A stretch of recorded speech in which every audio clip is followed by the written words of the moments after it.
Hi guys. Oh, that's creating a shadow. There we go.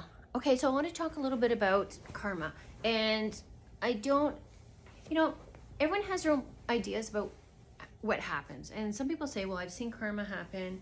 And to me, I don't think I've seen, like, I have not seen karma happen to the people that, I mean, you can kind of get an idea when, people are starting to, their decisions and choices are starting to catch up to them. But I've had that happen to me. And I feel like I've been very, and you're going to have the people who, when you have to create boundaries with people and you have to disconnect from people, they're going to feel some sort of way. So those people are like, oh, you deserve this and that. You deserve what you're getting. But I don't necessarily believe in karma. I feel like, okay, so like if you've ever been in a situation where you've been hurt by somebody and it feels like it was intentional, or it was intentional, and they were deceitful, they were lying, and you're like, you just wait, you're gonna get your karma. I don't know how that works, and I haven't put too much into it because I have no way of finding out. I'm not gonna like, I don't follow people from my past, and I don't have Facebook anymore, and I don't really know what is happening with people. So I wouldn't know what their karma is. There's no way of me knowing. I've cut off everyone from my past. It's just me and my kids. It's the only people I talk to from my past.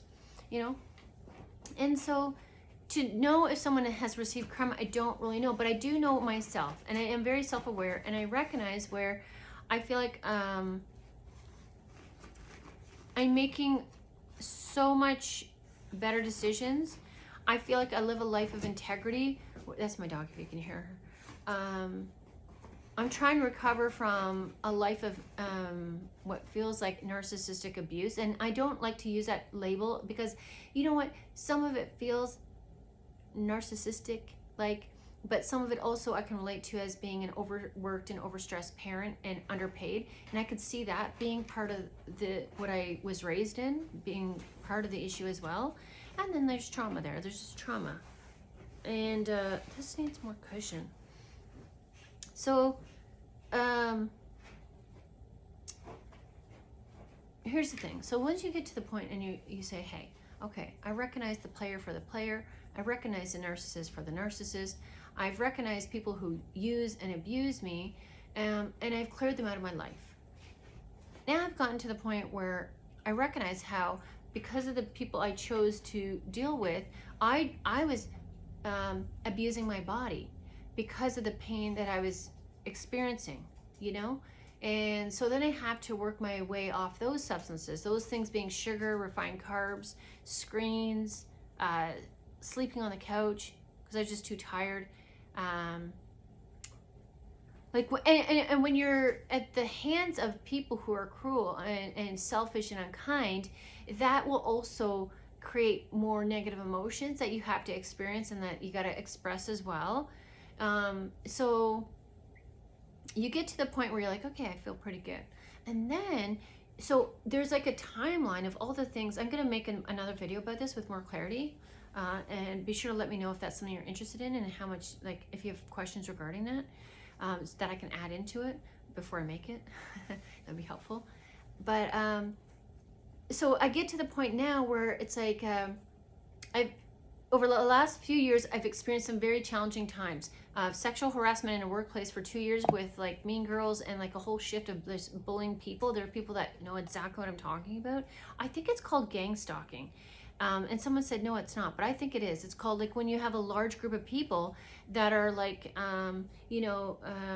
bullying you or isolating you, making a choice to remove themselves from you when like the day before, like you're friends. That's an odd behavior. So whatever that is, whatever the label for that is.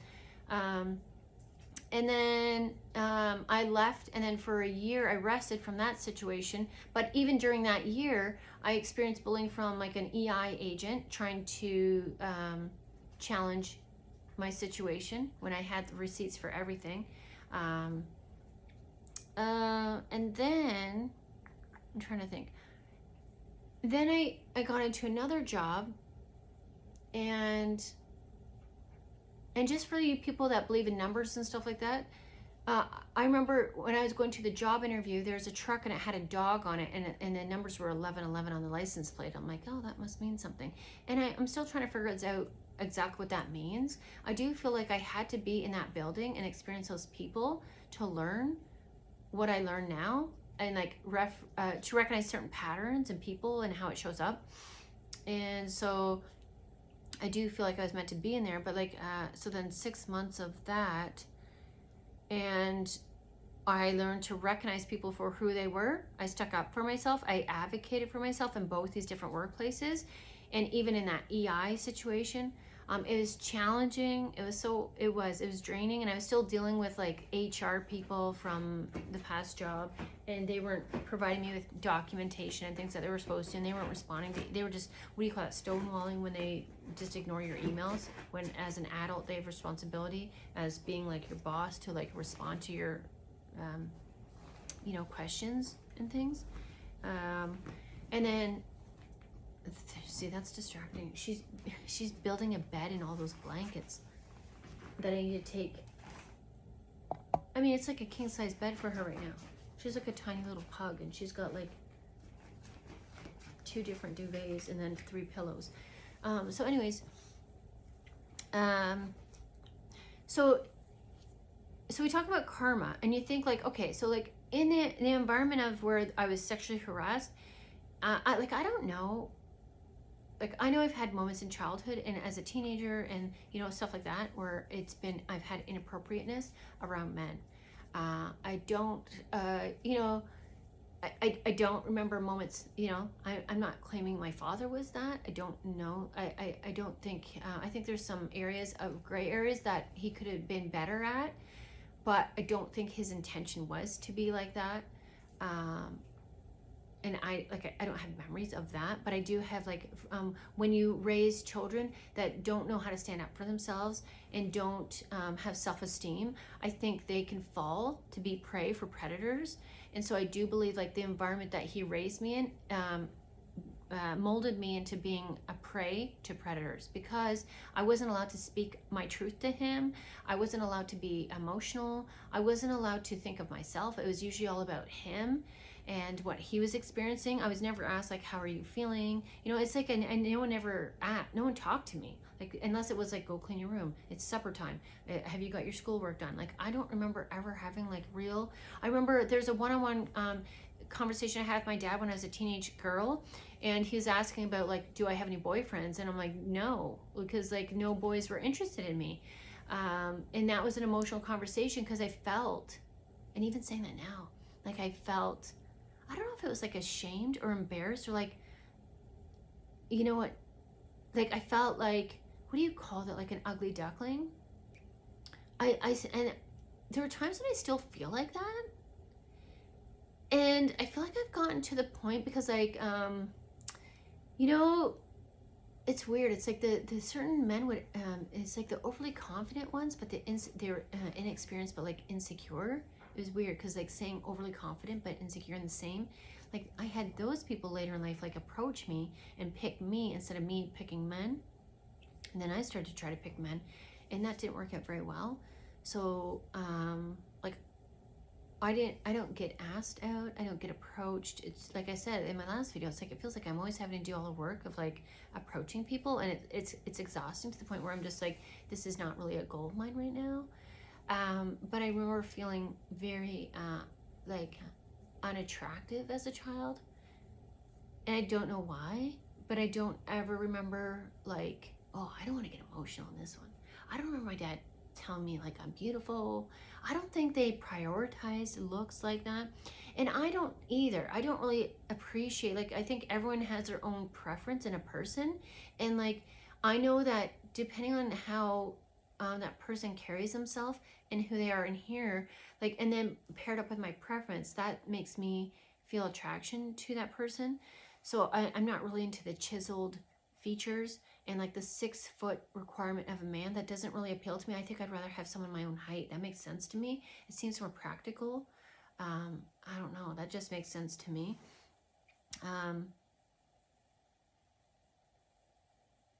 And so I I kind of got lost track, but I feel like I got to a point where I've experienced these people.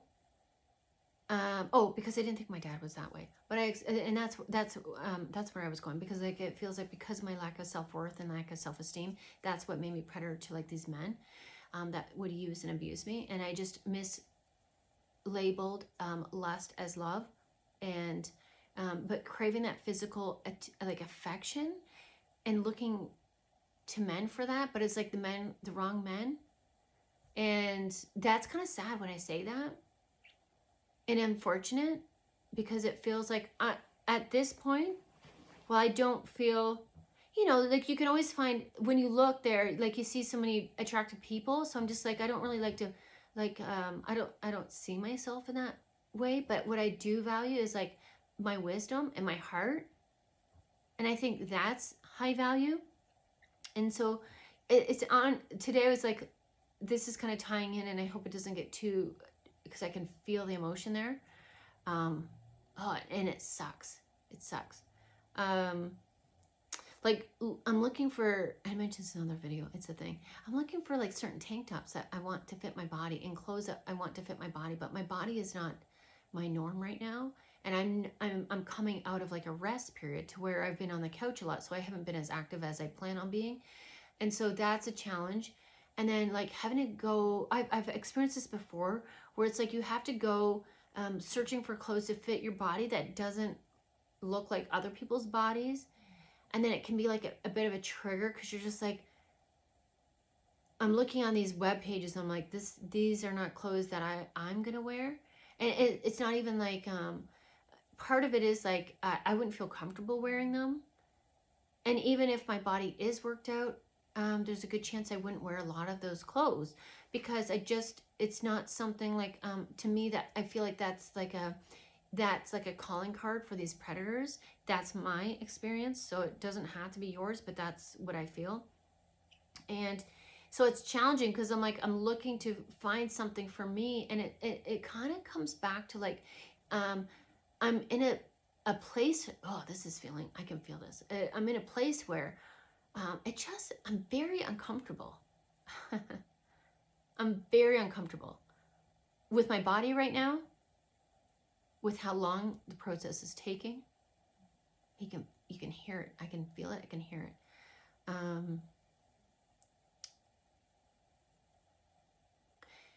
There are times when you do want certain things.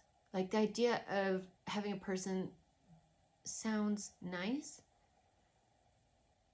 but it's kind of like the evasive like tank top that I'm looking for. Like it constantly, it feels like, I feel like there are times when my life is cycling like the Goldilocks and the Three Bears, but I can't find my just right. And I know I'm getting close to it. I know I am. Like, I know I am. So I can take myself out of this emotion, and I'm going to feel the emotion. After I turn off this video, I'm probably going to like, really get a little bit deeper into this, so I'm not carrying this shit around with me. But it's definitely, the frustration is there. So I know I'm being harder on myself, and I'm being impatient, but that does not remove the fact that I've done so much work. Oh,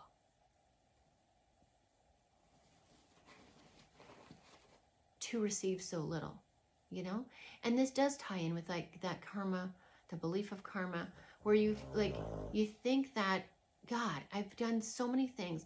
I've learned how to advocate for myself. I've stood up for other people, whether they appreciate it or not. I put my neck out on the limb. I stuck up for people who I didn't feel like they were aware to the danger, and like I said, like and then I walked out of rooms that were not respectful, but they were abusive, and I recognized it and I called it out. And like, there's no reward at the end of this. There's no sort of like and the spiritual community tends to and maybe even religion at times says, what, God will carry you and take care of you, and it's very evasive. And it's like, well, like, what do you mean by that exactly? Because like you got to meet you got to show up too. You got to step up to that line and do your part. And that's not always easy. It's actually very hard. And especially when you have to do it over and over and over again and advocate for yourself. And I just recently had a situation where I felt like I had to do the same thing in an arena that was supposed to be supportive. I still had to fight because I don't know, because I haven't experienced enough abuse, I guess. People don't think I deserve certain support, or you know, and that's challenging because it's like, you know, emotional abuse, financial abuse, these types of abuse are very gray, and they're challenging to prove. You know, when someone hits you, like, people say, well, that's easier because like you've got the proof. But and there's things where like I'm calling things out in a room where a lot of people, this is their norm and they don't see it. And so I've had to step up and step out and speak the truth when it was challenging. And so you think that you get some sort of reward and some sort of good karma from that. You'd think. And I guess it depends on what that looks like for everybody. And so what I'm trying to say is, I don't believe karma comes from just being a kind person. If I had just stayed kind, if I just stayed in those rooms and just kept, you know, tolerating the abuse, if I just stood there and yes, yep, you're right, or, you know, like kind of, what do they call it, like gray rock, and become like, you know, blended into the background. But that's when you do that and you stay in the room of abuse, you're still tolerating it. So it's like thinking that you're going to avoid the storm, but you're still outside, like you're still going to get hit. And you have the potential to get struck by lightning. You know, I don't know what I'm trying. It's just like, people seem to think that if you just like if you just like close your eyes and plug your ears, like the monster's gonna go away. They're just gonna go away, and they're not. When you open your eyes, they're still there. So you actually have to take action, and people aren't gonna necessarily take your action as being a nice person, and they're gonna label you as different things. And then you also think, well, that was really hard for me because I wasn't able to do that for me in childhood, and I did it for myself as an adult. And so there are things that are shifting when you do that. It's just not karma like you expect it. It's like you gain experience, you gain confidence, you gain strength. You're no longer willing to tolerate behavior because you get to see somebody, like, so when you start to stand up for yourself and advocate for the stuff, you get to see people's true colors, and that's confirmation that had you just stayed soft and given them permission to hurt you, and you just kind of like, hey, I think maybe that's not right, you know, you kind of tiptoe around the abuse instead of calling it out and saying, hey, this is not okay, this is unsafe, and I'm not going to tolerate this, and this is breadcrumbs, and this is bullshit, and then walk out. Like, that is very different than sitting here and saying, hey, do you think I could get a raise? Like, hey, like, you didn't have to ask the last lady before me. I'm sure she didn't have to ask for this promotion. I'm sure she didn't have to ask to be the shipping manager. You just put her there, right? Because you needed somebody there. So, like, why am I not being placed there? You know? Like, what? You know, these people know what they're doing. They know. And so like when you get distance from it, the karma is maybe different. It's like the awareness that you get from getting distance from those people, the lessons is the blessings, is the karma. So if you're expecting some sort of like big bag of gold at the end of the rainbow after you leave an environment, that's not my experience. That's not how it showed up. And then here's the thing too. So what you just got by leaving that room and not tolerating abuse, you just got experience, you got education, right? Because you got more information, because you realize, hey, I thought this was happening. Now I know this is happening, because you're going to see their true colors come out when you take back your resources from people, when you take your energy back, and now it's kind of like a crutch you take from them, right? They're codependent. These bullies, these bitches, these bosses, they're all codependent, and they're cowards. They can't stand alone. And that's the problem. That's why I don't, it's really hard to be around the people who enable them, and the people who remain to stay in that environment, because they're backing them. They're like backers, they're sponsors of the bullies. How do you respect that? Like, I know it's hard, but I'm scared too. And I put myself out on a limb, and I put myself out here. I could have lost my house. When I chose to stick up for you, to speak up for you, and people are like, well, you don't have to speak up. I didn't ask you to. Well, you know what? That's what people do when they have your back. That's what a community does. They come together, and if you were my kid, I would hope someone would do that for them. And that's why I did it for you, because you were young like my son. And that's why I did it.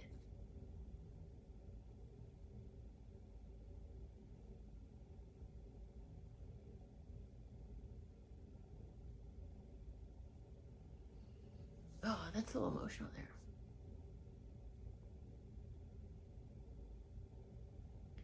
And so what you think is like, you don't get an apology. You don't get recognition.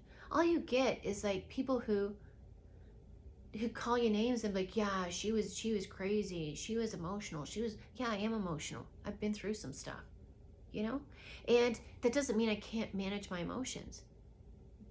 Like, some people will take your emotions and try to turn them against you and act like, I had this caseworker who's like, she brought up the discussion of like the like where my house was at and where it wasn't at, and like where my finances, and I got emotional, and then it felt like she was trying to now say, well, I'm oversharing, and I'm like, or maybe I need therapy or something like that. I'm like, well, talking about losing my house when this is all I have for my kids, that's going to be an emotional moment for me. But she's trying to make me feel some sort of way about it.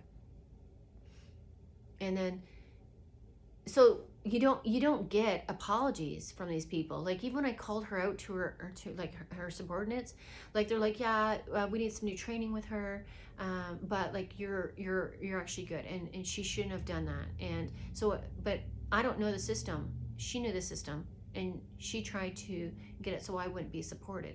And even though it's just a temporary support, I deserve support. And so in these circumstances, when you have to remove yourself, you think karma. I just did something good. I just stood up to a bully, and you think there's some sort of reward, and there's not. There's no cheering in the background. There's no people coming up to you and saying, hey, thanks for doing that.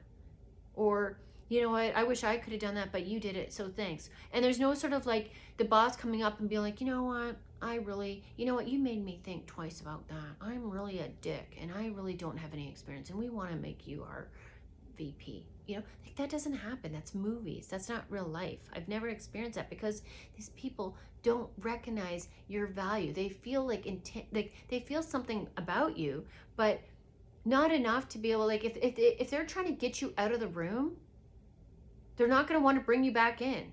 That doesn't make sense. Even when you leave and they recognize, like, wow, that girl was like doubling her rates, their egos are so huge, and that's the problem. Their pride and ego is too much. They're not going to be able to apologize and bring you back in. It doesn't make sense.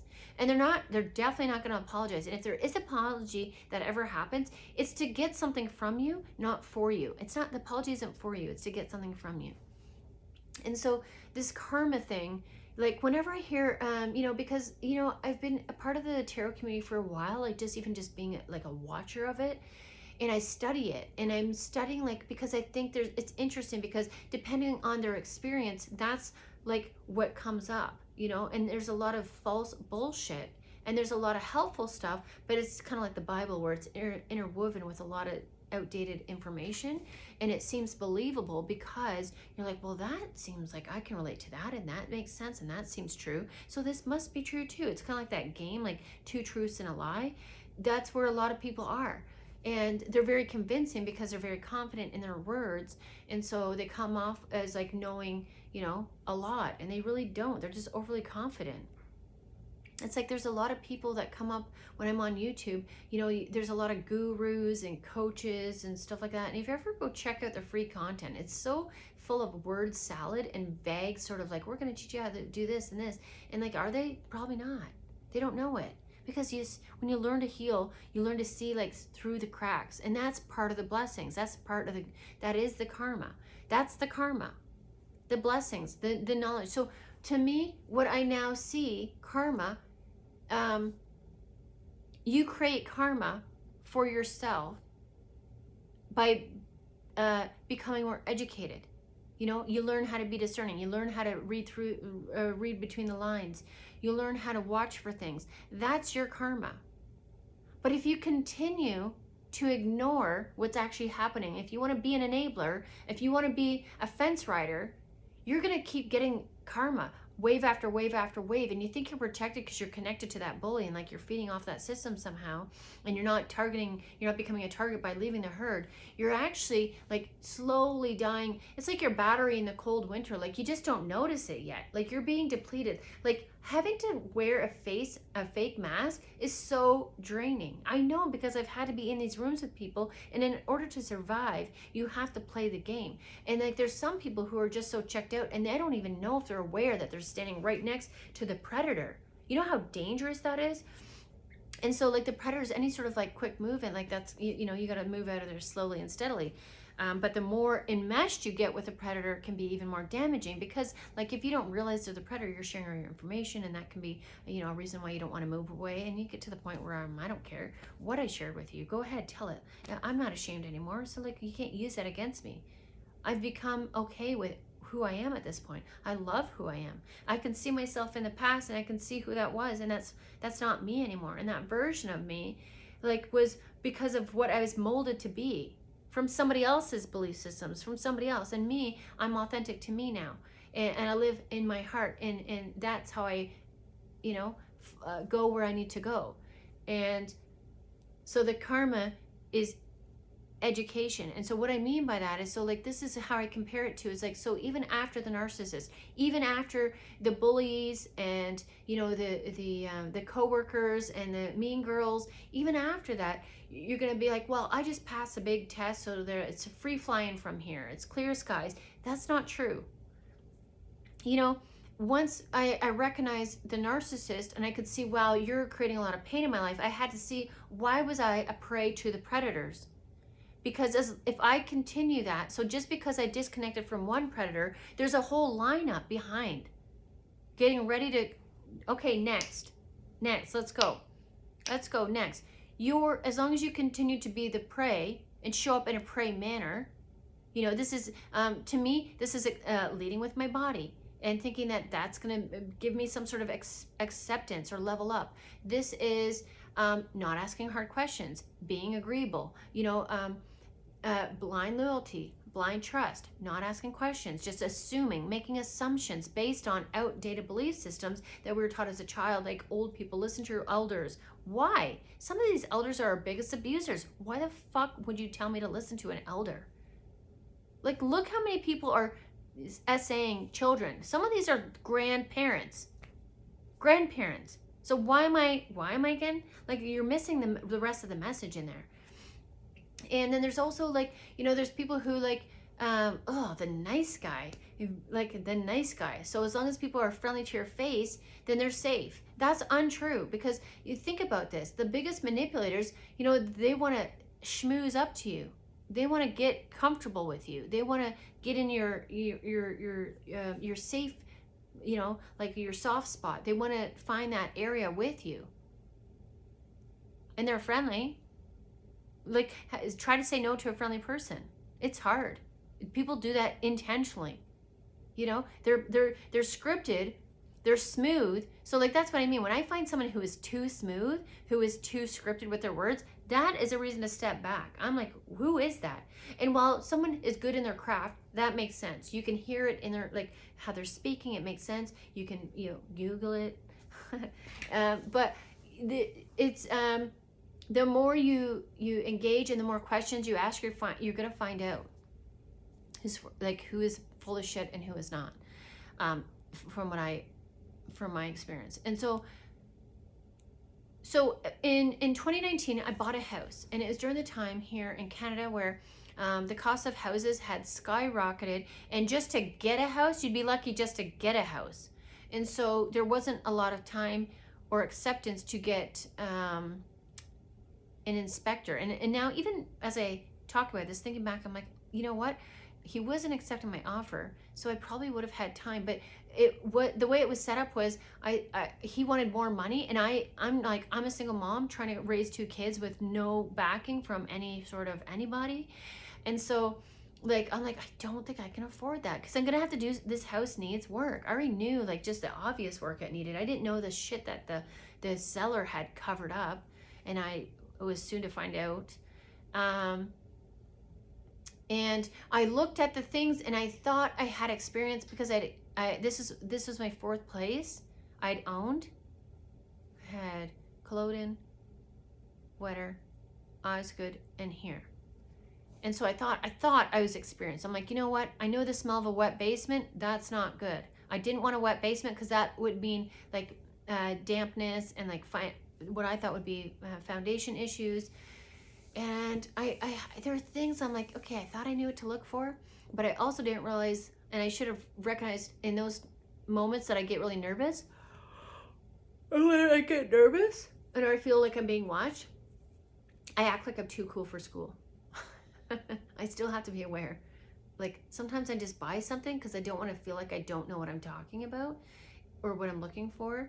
And there's something I think about growing up in like with a lack of certain needs growing up that I don't like to be presenting. That does feel like, because it does feel kind of like if people think that you don't know something or that you're less than, then they treat you like you're less than. And so when I'm going out and shopping for things, I associate like knowing what I want and just purchasing it and going in and getting it as a confident thing, but it's not. It's actually really important to go check around and ask the price so you can go like price match and things, and that is actually smarter. So just even saying that, like, so anyways, I bought a house thinking I knew what I knew. And although I did have like a lot of experience, it wasn't enough to but the thing is too, the reason why I didn't think I needed an inspector was because I had inspectors on previous houses that missed certain big things. So I'm just like, why do I need an inspector if they're just going to scam me anyways? So at this point, I didn't trust anybody. So I'm just like, I'll just do it myself. And while I don't think I did a bad job, I definitely missed some things, and I'm learning a lot from it. But like, that's what I mean. So like, so after I can recognize a narcissist. I just have to be in conversation. I'm pretty good at picking out people now, and where I don't have to invest in them. I don't have to like do too much. I can like, just, you know what, I see your substance abuse. I can associate like what I went through when I was experiencing that. So I associate very similar things. That's just how I do it. If you don't like it, I don't know what to tell you. That's just how I work. And it's not like a set, but it's a starting point. And then I also, I see who you hang around. I see, I just study you and I observe you. And so,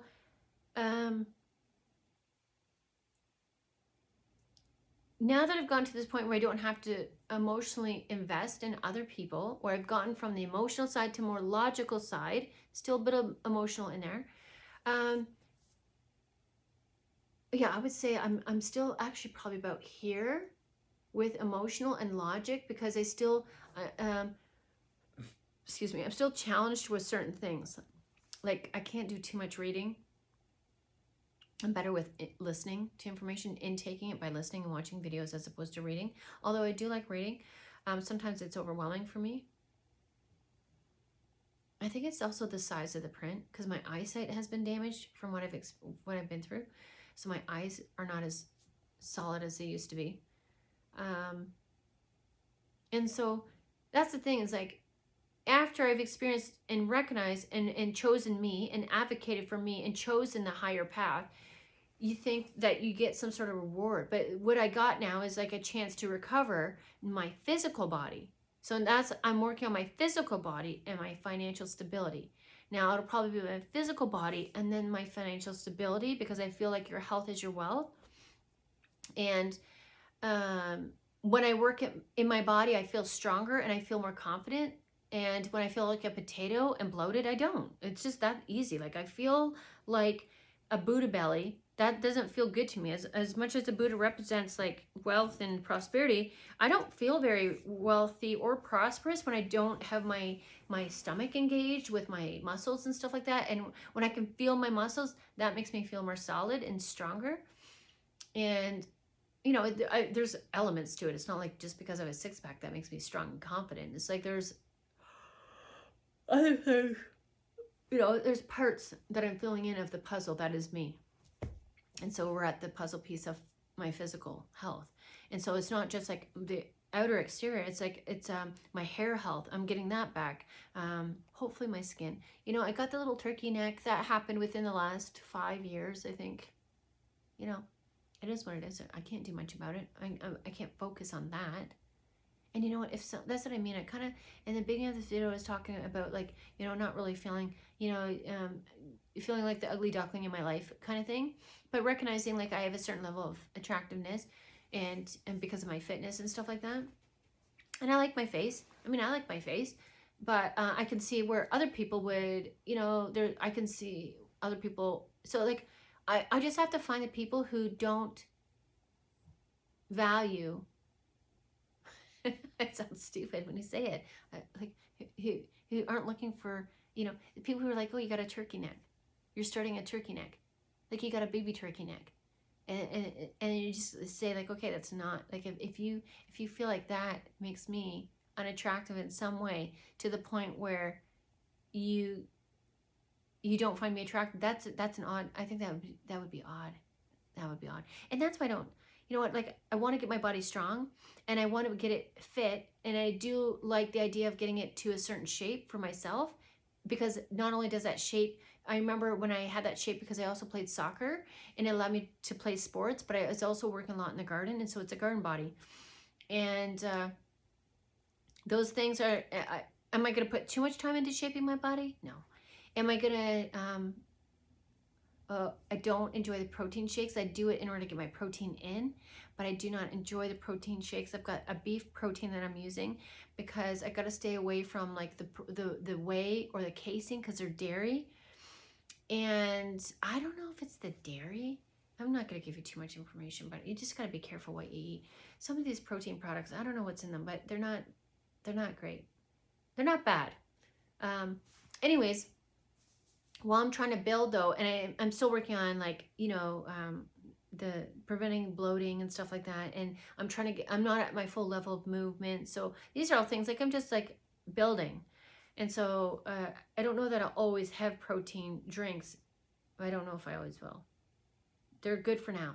They are that quick energy. And that's where I kind of say, I'm okay with that kind of quick energy because I need the protein. I need the protein. And in this time while I use that, then I got to learn how to make my own protein and have it on hand and learn how to season it. And that's something I got to do. So what I'm getting a bit off track here, but I'm trying to point out is like, people seem to think like, because you're a good person, just because you didn't stand up for yourself and you didn't argue and because you didn't fight back, like all these things can make you that good person to receive good karma, or God is favoring you because, you know what, hurt people and I don't need to add more hurt to that person's plate by standing up for myself.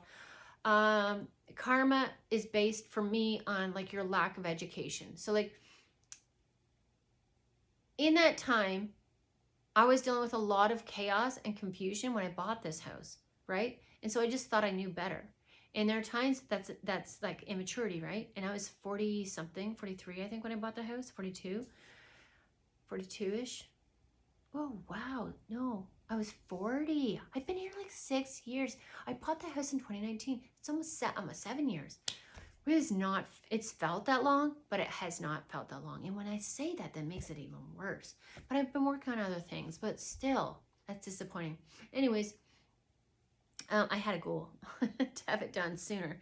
And anyways, and you have to realize like, okay, like that wasn't my house reno era. It was intended to be, but that wasn't the intention of the rest period. And that wasn't what was actually, see, sometimes we think that what we're meant to be doing in this time frame is that, and it actually turns out to be something else. When I first quit my job in 2020, I thought I was meant to be building a business. And what I didn't realize is that I was needing to become aware of who was in my immediate circle and how much of a energy vampires they were, right? That's why my business failed, is because I was being sucked dry by the people I was bringing into me, that I was chasing, that I was running into.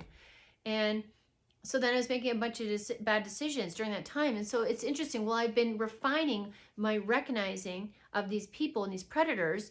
Now I've cleared that out. I've gone to that point. My emotional place, I've learned a lot about my emotions and how to manage them, recognize them, and prevent negative emotions, and manage the ones that do slip in. And keep my mind strong. That's what I'm working on too, is like not falling back into like that mirror of being surrounded by haters and knowing that that's not my reality. That was just the environment that I was in, and that not everybody is like that. So I have to keep my mind strong like that. So I'm not just building physical strength and building mental strength at the same time, which in the same time is also trying to push myself to do the things that I don't want to do. So that's a mental, push up. And then at the same, so then I'm also recognizing now, I'm becoming aware of like my house has fallen apart during that process of healing, because it's like when you're I always associate, like when I talk about like our gut health, and it's like our body when we're putting in food, and like our body's bloated because what the food that we're putting in is like a predator to our body. Like your body is not going to be like, you're not going to be working out when you're bloated, and you're exhausted. You got to find out, why are you bloated and exhausted, right? And to think that like if I'm, if I have someone trying to get into my back door, I'm not going to be like taking time out to like clean my house and paint it. If I feel like I hear an intruder at the back door, I'm going to go look for a bat, and I'm going to try to keep that out of my body, right? So I associate some of these physical things that are happening in my environment as things that I've had to go through on a spiritual level, and having to learn the spirituality is like different belief systems that are incorporated in society, but not meant for us. This is like, just because porn is everywhere and people take part in it does not make it normal. It's just a norm, and it doesn't make it healthy just because everybody does it. A lot of people drink pop. Pop is not healthy. A lot of people eat sugar. Sugar is not healthy. A lot of people eat pizza. It's not good for you. Just because a lot of people do it doesn't make it, just because it's popular. The popular crew in high school were like, who are they now? They're just like, that was their elevated state, was in high school, and they're like trying to like hang on to those best years, and they're like punishing everybody in their path because of it, because they're lazy and they had something beneficial to them in high school, whether it be looks, maybe money, maybe status, and now they're like holding on to that. And so what I'm trying to say is like, it's so just because I've done, what I needed to do, thinking that it would create good karma for me by doing this. That's not the only reason. It's like I couldn't tolerate it anymore. I just couldn't, like it might have started because I wanted good karma because shit was going on in my life, and I'm like, okay, I can't, like I knew at one point this guy that I was dealing with, a situationship where we dated and had a relationship in the beginning, and then it just he couldn't commit, and I was never good enough, which is a compliment anyway. One of the reasons why I started on this healing journey was because I recognized, like, okay, if I keep dealing with men like that, my life is going to become a mess, or continue to be a mess. It was already a mess. And so it started because of my kids, and I continued it for myself. And then sometimes you're like, in the belief system, they want to say, well, like, if you do this, you're going to get good karma. And you're like, no, I can't do this anymore. This isn't about karma anymore. This is like, black and was white, and I can't do this. Right is wrong. This is like, I can't tolerate this behavior. I can't unsee how I'm being treated. And you're trying to get me to eat a plate of shit, and trying to convince me it's chocolate cake. And honestly, I can't eat. I'm not going to eat either of those. Both of those are not acceptable. I'm just going to have a protein shake instead that's chocolate flavored. So it's just interesting because, like, once you think you conquered the narcissist, you recognize the predators, and you learned how to protect yourself, and you're getting out of that prey energy, and then boom, like this is why I don't believe in evil eye, because like while you're obsessed with the predator, you're obsessed with the narcissist, you're obsessed with the abuser, so everything falls to the wayside. And so people be like, oh, this happened and it must be evil eye, and this happened, so I had a pipe break and it's evil eye, and it's I just had to have this huge fix, and that must be evil eye. And it's like, no, it's like you've been focused on the predator for so long, and that was the point. That's what they wanted. They wanted to be your addiction. They can recognize people who are attention deficit. They haven't had attention from others in a healthy, holistic, wholesome, nurturing, patient, compassionate kind of way. It's like, just like you're drawn to them, you're like magnets together. It's not twin flames. It's not twin flames. This is for you to get a mirror in order to do better for yourself, right? And so some people will say, oh, the narcissist this and that, and they'll point the blame. But what you don't realize, if you keep pointing the blame at everybody, then you keep playing the victim card, which is the prey, right? And so if you don't get to the point of where you start learning how to mirror these people's behaviors and what they're trying to show you, that you in an area that you need to grow and mature and develop in, and where you lack experience, and that's why you're there in the first place. You wouldn't be attached to this person if you had boundaries. You wouldn't be drawn to this person if you saw their player ways and were grossed out and had the ick factor. You know, if you had a line that you weren't willing to cross, and you say, I don't date married men or newly divorced men, I don't use dating apps, I get out in the real world and I have active hobbies and healthy activities, that if I'm going to meet people, and they can be there too, I'm not saying that, like, these people are everywhere, but I'm just saying you got to have like a line of defense. You know, you got to have, you know, this is like protecting your house against the elements of the weather. You have a roof, you have siding, you have framing, you have insulation, you have drywall on the inside, you have layers, you have curtains, you have windows. Like, you can't just expect one thing to work. And so, like, if you were practiced in the art of self-preservation and growth and confidence, you never would have fallen for their games, their player games, the narcissist ways. They would have been a red flag right at the door, and you would have been like grossed out, dude, what are you doing? And so I think we've just been, you know, managed mentally to accept this behavior through religion and through spirituality. These are two different sides, just like we have in politics, two extreme sides on the different coins, that, like, you know, we need to take a little bit from each and meet in the middle, and then, you know, some sort of like collaboration and compromise, and you know, come together and fight it together, as opposed to like fighting sides and shaking the jar with the different ants, and recognizing that had I been my fullest version of myself, I never would have been interested in them. You know, when you start seeing the true colors of the narcissist, and of, you know, even like in your environment with a boss or something, and you thought there was somebody like, this is going to be a great place, this is going to be a great opportunity, and then you finally start seeing them for who they are, you just can't, like, that's what I mean. You got to get out of there. Like, whether it's like it gets shorter and shorter, the periods get shorter and shorter in between, where you're just like, I can't tolerate this. This is so gross, and he is so gross. And you know, you look at your exes and you're like, what was I thinking? You know, that's where you got to be. That's when you know you've healed from some of these situations. It's like you've gotten the ick factor, you've gone through the pissed off, and now you're like, okay, now I got to look at what I'm left, what you know, the dust has settled. Now I got to actually look at like what I've been ignoring this whole time.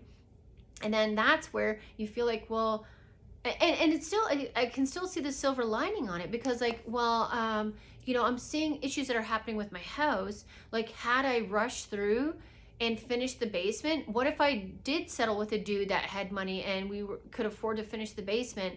I wouldn't have seen the issues that I'm seeing now, and I would have like covered them up with a Band-Aid, and then it would have caused more damage. So I do feel like right now I'm becoming aware of all these issues, and so I'm starting to put plans into place to see what needs to be fixed first and prioritize, which is what I need to do in order to get my health back and get my wealth back. So it's all working towards the same goal, and I'm still growing even when I feel like I'm resting and recovering, and I'm still getting insight while I'm sitting here, and while I'm speaking I'm getting more information as well. And so like, this is where you think that you defeated the narcissist, and you did. It's not like you didn't do that, but it's not the period in the sentence. And now we have to pick up the pieces of where we left off. Like, you needed to learn that lesson. You needed to close that door, because that door being open was letting all the cold air in, creating that orphan energy, right? You're never going to get anywhere with letting all that cold breeze in. They're cold energy. They're cold and cruel, right? Close the door. We realize, we take some rest time to recognize why we were accepting that sort of behavior in the first place. Where did I learn that? How do I stop that? How do I do better? And get practice speaking up for yourself. And then you get to look at the physical.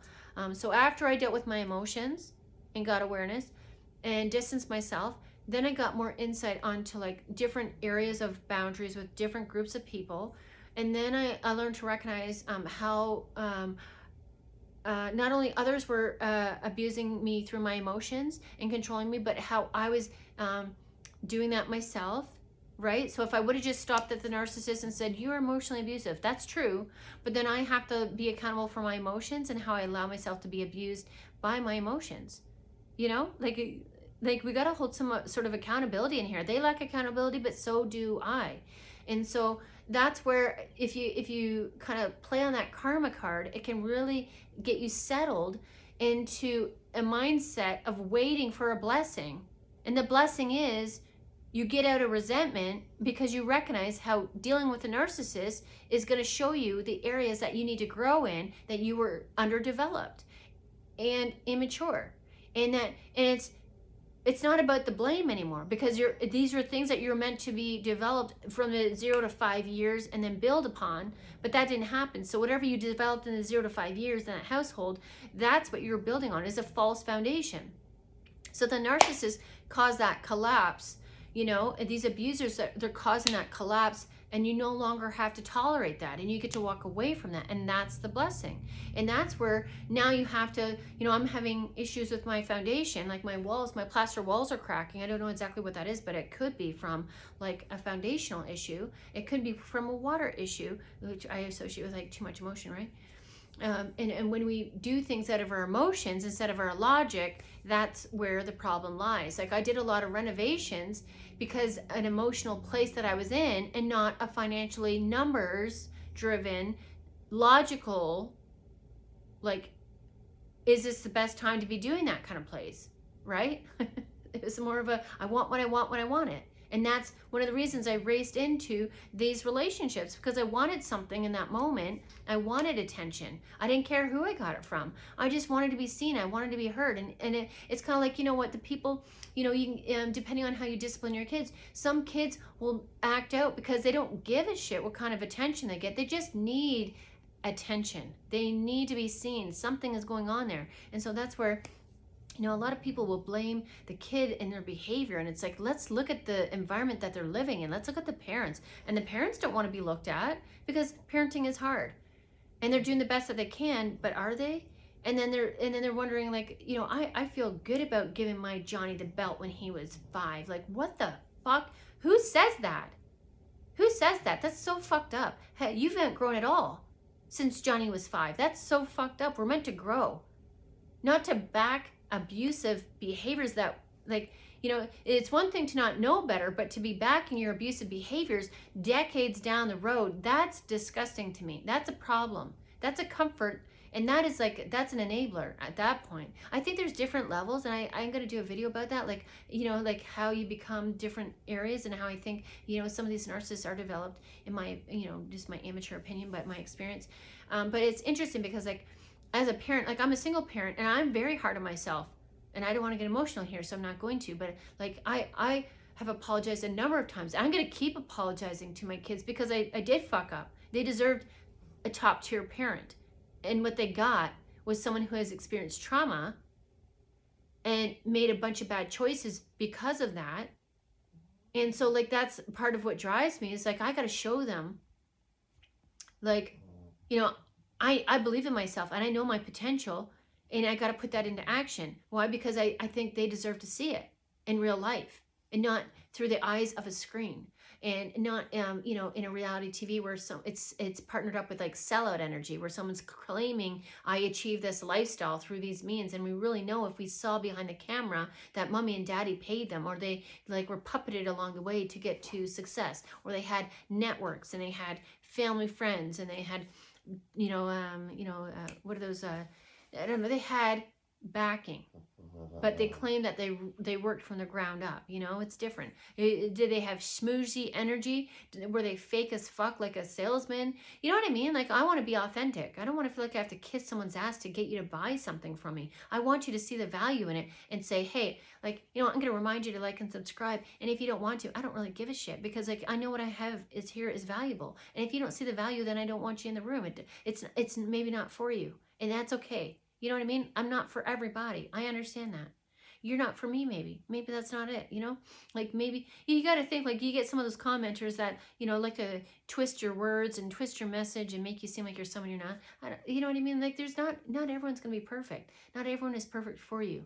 And I've just acknowledged that. And so at this point now, it's like recognizing, does it kind of suck? Because I don't have the money right now to do that. But like, what if this is just in the process of making sure I'm aware of all the things. So not only can I prioritize it, but to me that says the money's coming in. And why do I say that? Because I've done a lot of the work, the groundwork, the grunt work. And now I'm getting to the point where I'm like, okay, like what about my house now? This is what I want. This is my wish. I want to put my house together. I want it to be low maintenance. I want it to be soft, and I want it to be, I do want it to be my home base and my security zone where I can feel safe. I want my private backyard. I want my low maintenance area. I want to grow my own food. I want to have apple trees. I want to become strawberry shortcake in a human form. Not physically, but like I want a strawberry patch. I want to make jewelry. I want to make candles. I want to make my own homemade products. I'm going to make videos with that too, because I actually made my own. I'm an engineer. I do feel like I'm an engineer in energy, in the way that like I make things out of other products. And when I have nothing, I find something.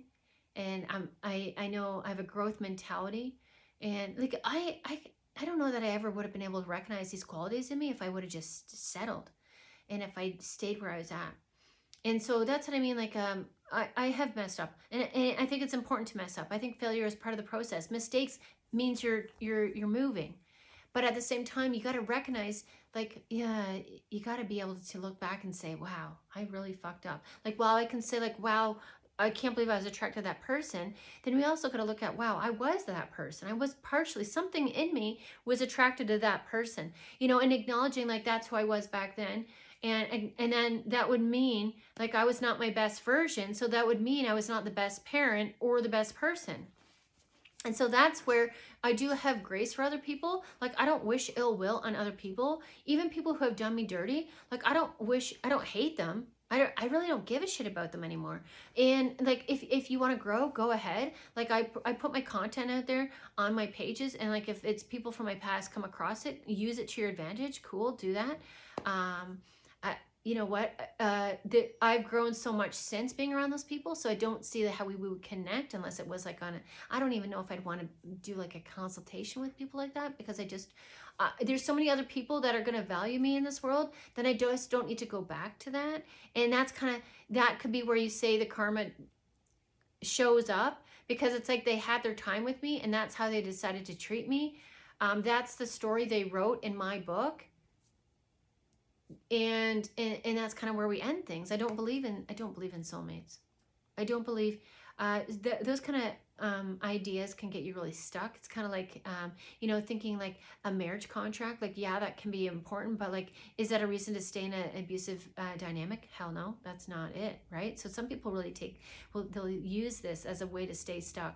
So I don't really like to use labels all the time in certain areas, and even for illnesses that I've had, I found a way to find a positive about them, because I'm like, if I didn't start losing my hair at the top, like I feel like my hair is what made me feminine. And even though I had really short hair when I was younger, and I loved how that made me feel, there's sometimes when I get that bob cut, it really makes me feel strong. But I would like the option to have softer, curvy hair. And I still don't want to lose my hair if I have a bob cut.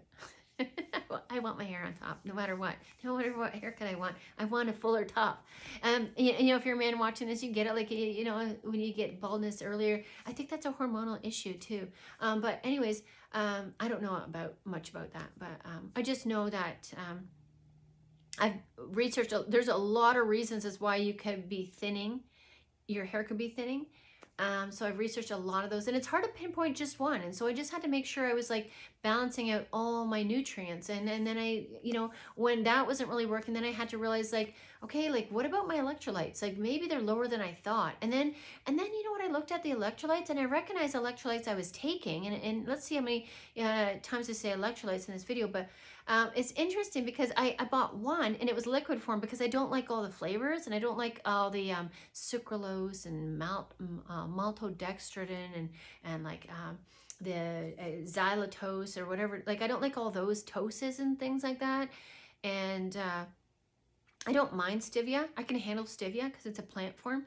I can handle that, but I don't like all the thickening agents and stuff like that either. I would go between, I had Element, which I actually do really, at first I didn't like Element when I first had it on carnivore diet because it felt way too salty, but I didn't realize I wasn't mixing it enough. And then I actually added to protein almond slash cashew nut milk right now. And that gives me my milk, you know, cravings. I love drinking, like I got one right here. I haven't drinking it, but like I have a full cup of this. And that has a lot of B vitamins and D vitamins in it too. So that's kind of my cheat substance until, you know, just to get me off of the, you know, that comfort drink, which is like my coffee, that thickening, you know, those thick, the hot chocolate I love, the coffee I love, and I just can't have those right now. So that's kind of my substitute. And so when I put the Element in that, it's actually pretty good. I'll put it in water, like hot water, to dissolve a little bit so it mixes easier, and then I'll add it to the milk.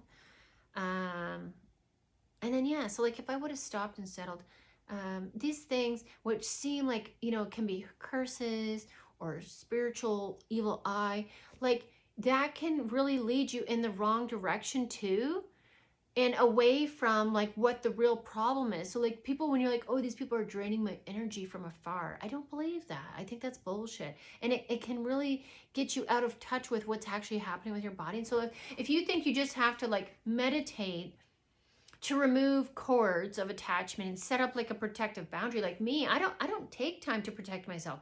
I am protected. I am protective.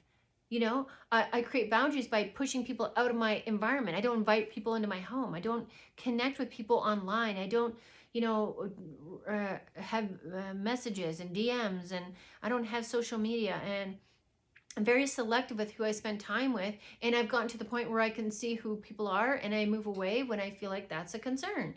You know, I see it like a traffic light, you know, like slow down. This person is giving some signs that they're unsafe.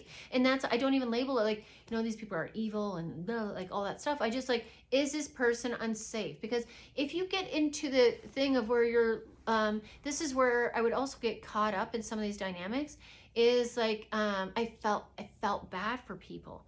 And so as long as I was feeling guilt and feeling bad for people, I would give when I had nothing left to give. And that would create exhaustion and fatigue, right? And so like people are like, oh, you know, I'm being evil-eyed and this and that and being drained, and these people are haters. And you know what? The narcissist might not. Like they could be moments where they're thinking about you and stalking you, but you got to think too, like they're looking for supply. And if you've gone cold turkey cut and you're boring, they're not really interested in you. You know, they've got other fish to fry. And so a lot of these kind of channels that I would listen to, and even like even some of the narcissist channels, and I'm not saying they're wrong, it's just not what I'm focused on. Like if you want to stalk me, go fucking ahead. I don't care. Like hopefully you'll learn something. I don't know. I just don't care that much, you know? So what are you putting your time and energy and attention into? Well, there is, it's helpful to watch some of these videos to get that validation, because you were unseen and you were, the abuse was not justified. Like there was no justice in the situation. So I did have to, like, I do find comfort in watching some of those videos where they talk about like this person did that and that did that, but it's gotten to a point where I'm just like, I don't want to listen to it anymore. I just don't care, because it brings me back to those people. I don't want to go back there anymore. I don't enjoy those people anymore. I've gotten to a place, I feel for the most part, I'm very neutral about it, where I just don't like, I just don't want to be around them. Like I don't care if you're good or bad. Your intentions aren't like so it's not the intentions, it's like something about these people are unsafe. And so that's where I also learned who to give and when to give and why not to give. Like when I'm in rest and recovery, if I don't have it for myself, then I don't have it to give to anybody else. And there's nothing wrong with that. But in the Bible, it'll tell you like to give uncontrollably. Maybe not in those words, but it's just like, okay, but you know what? I don't know that that's a good place to give, because that can get you in the redhead space too. Because some people say, well, I want to give to this person because they're hurt, and hurt people, so I think I should give them love. Love is not what they need. Your love is not what they need. They need self-love. They hate themselves. That's why they hate you. Loving that person more is not going to change them. You can offer kindness to certain people. That might change, but like the expectation is like, until these people learn to recognize their own behavior and how much they hate themselves and how that's bleeding on other people and how they're hurting other people and the consequences of that, that might get them to change, but that's still like, as long as you're in delusion, I'm going to do a timeline about this too. As long as you're in delusion, that's going to keep you stuck. And that keeps you in delusion, thinking that you can heal somebody and that you can love the hate out of them. That's a Scrooge. That's Scrooge. That's a movie of Scrooge. He's so bah humbug. Or that's Scrooge. That's, what's his name? That's the Grinch. Those are movies. When have you ever seen that actually happen? Like, do you think like some of these bigger billionaires are just going to all of a sudden turn over a leaf and dump out their billions on top of the world for everyone to absorb? And like, I mean, I think I had a dream about that, like, you know, a couple decades ago. I don't see that happening. It's a dream. You know, it's not an expectation. I definitely wouldn't count my blessings on it, kind of thing. Like, I'm not going to be like holding my breath, waiting for these billionaires to start giving back because they had something touch their heart. Like, you got to remember, there's like a callus. You got to break through. And that's the problem. Some of these people have just been doing this for so long, and you want to believe that they're capable of change, but there might be some truth in like old dogs learning new tricks. Like, my dogs are doing pretty good, and I'm teaching them, and I'm teaching them new things, but I can't focus on them because I'm trying to keep our household running. So like, there's only so much I can teach them and how much growth I can get out of them, because I can't put my full attention on them, right? I don't know what that means. So yeah, so the karma, it's just definitely not seen, I think, as it's expected. And like, some people will tell you about that because they've I don't know. You got to be careful of who you listen to, because like, you know, my experience is my experience, and you could experience something different because you're in a different place of life. Maybe you have friends. I don't have friends. I don't have a network. I don't have supporters. It's me, myself, and I doing this, and like having to run the show. So like, if you are in a different place where you still have friends, and like you feel like you've not experienced like my type of trauma or my levels of trauma, like this might not work for you. This might not be your message. And maybe you just take certain bits of it, right? Like, when I got to a point, I cleared everyone out of my Facebook. It's just me and my kids right now. That's all I need in there, you know? Because it just felt like when I was meeting those people, I was in a place of me that wasn't my true self. And it felt like it was a bunch of just like acquaintances. Like, I don't know these people. Like, you'll like my picture, but you won't like the content that I write. Like, it was very selective, and I didn't like the selective way about it. And it felt weird to me. And if you're online, you know what kind of support you need. And people who understand, like creators and influencers and whatever you want to put a label on us, they understand like it's all about the shares, the likes, and the connection through the screen. And so when you're not receiving that, it makes you wonder, who these people really are, you know? And you know what, I'll share, there's a lady who is a realtor, and I always remember this, like, I'll share her post. I'm not buying a house, but I can still share her post. You know, I don't necessarily agree with all realtors. Even looking back, I still don't know like the integrity of her. I don't know that she didn't have integrity, but remember, we got to remember salesman energy and tactics that certain people will use to get you to buy things. And like I said, I'm not saying it's her, but sometimes I wonder if that's what she did. Because like, when I bought the house, it was like a phone call, and it was like, well, someone else is about to buy that house, so if you don't buy it and you don't like offer up a higher amount to get it, they're gonna get it. And there was no other houses out there. I went and looked at like 30 houses. I'm not exaggerating. 30 houses I looked at, I would say, if not more. And so I was like, you know what? I like a lot about that house. It was the price I didn't like. And so I was having a couple drinks at the time, and I decided to do that, to make that decision.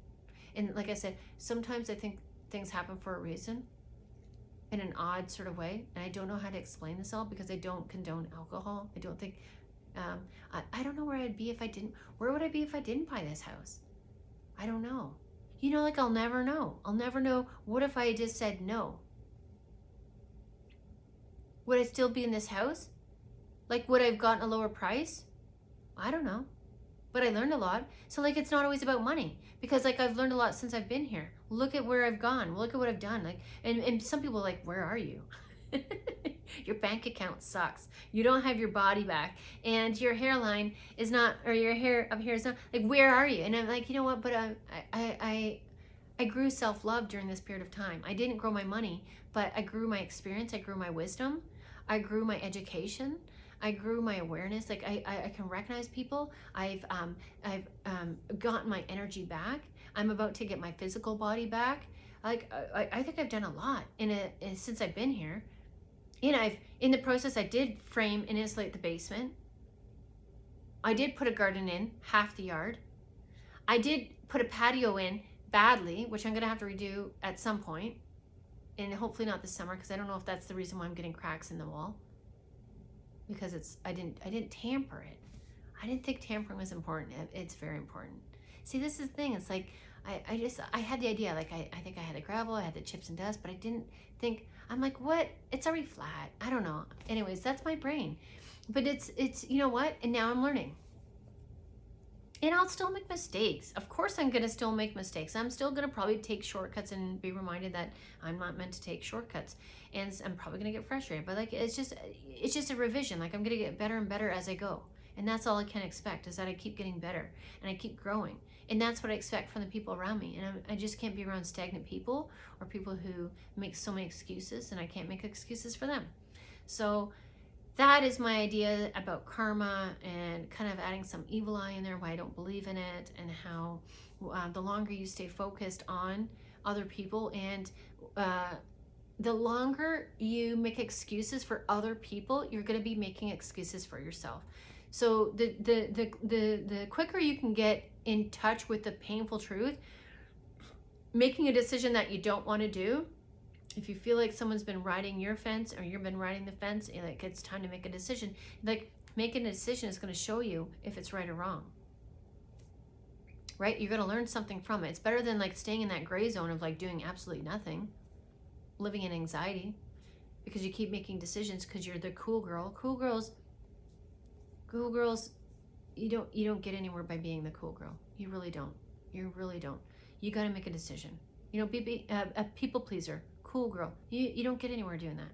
You got to start getting some, you know, and if it means being lonely and on your own, I mean, that's better. It is better. There's tough times, for sure it is, but it's not as tough as being, of being in connection with all those people that I had to remove from the past.